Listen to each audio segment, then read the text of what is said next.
Hulikam sa Quezon City ang pagtangay ng isang lalaki sa isang nakaparadang motorsiklo. Ang suspect isinumbong mismo ng mga kaanak niya sa mga otoridad. Balitang hatid ni James Agustin. Nakaparadang ilang motorsiklo sa bahagi ito ng Sergeant Esguerra sa Quezon City.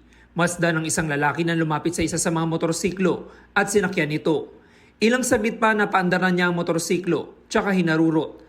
Ayon sa pulisya, pagmamayari ng isang construction worker ang motorsiklong ninakaw.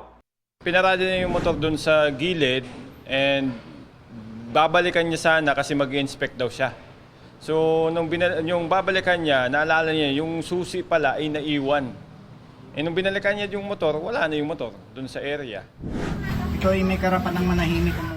Sa follow-up operation ng pulisya sa Rodriguez Rizal, natuntun at naaresto ang 22 anyos sa sospek. Mismong mga kaanak niya ang nagsuplong sa kanya sa mga otoridad. Malaking tulong yung CCTV. Simula doon sa area hanggang sa napunta kami sa Tatalon, sa Barangay Tatalon. And doon niya kasi parang may binigay na o may hiniram siyang helmet sa area na yon. So nagtanong-tanong kami, nakilala namin yung relatives niya. Hindi nabawi sa sospek ang ninakaw ng motorsiklo na patuloy na hinahanap ng pulisya. Aminado ang sospek sa nagawang krimen. Ginawa ko po. Kasi po sadyang pangangailangan lang din po namin eh.